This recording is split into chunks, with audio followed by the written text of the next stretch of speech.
बिस्मिल्लाहिर्रहमानिर्रहीम। 10 खूबसूरत अहादीस।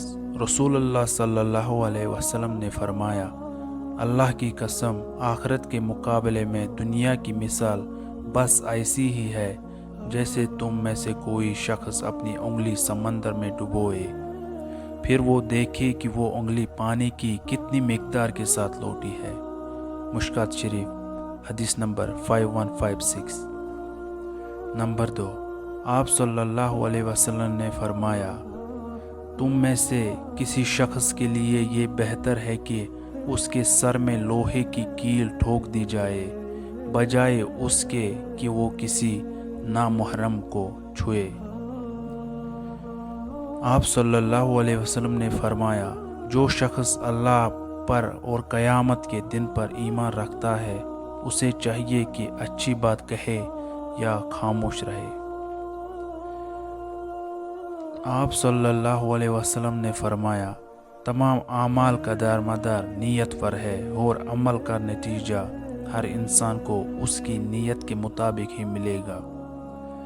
बस जिसकी हिजरत तरक वतन दौलत दुनिया हासिल करने के लिए हो या किसी औरत से शादी की गर्ज से हो, बस उसकी हिजरत उन्हीं चीज़ों के लिए होगी जिनके हासिल करने की नीयत से उसने हिजरत की हो।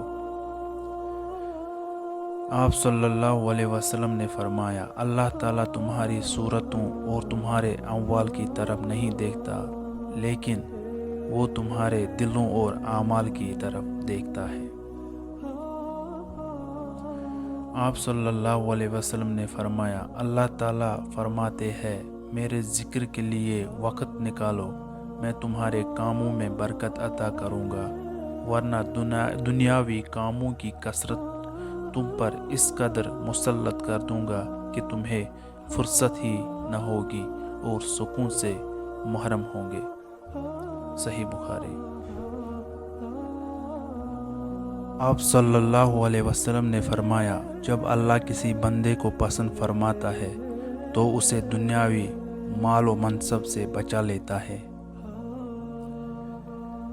और आप सल्लल्लाहु अलैहि वसल्लम ने फरमाया, अल्लाह ने तुम पर माँ की नाफरमानी हराम कर दी है और वालिदैन के हुकूक न दुनिया और ना हक उनसे मुतालबात करना भी हराम करार दिया। रसूल अल्लाह सल्लल्लाहु अलैहि वसल्लम ने फरमाया, कुरान पढ़ो क्योंकि क़यामत के दिन ये अपने पढ़ने वाले की सिफारिश बनकर आएगा। आप सल्लल्लाहु अलैहि वसल्लम ने फरमाया, मुसलमान के मुसलमान पर 5 हक है: सलाम का जवाब देना, मरीज़ की अयादत करना, जनाजे में शरीक होना, दावत का कबूल करना और छींकने वाले को दुआ देना।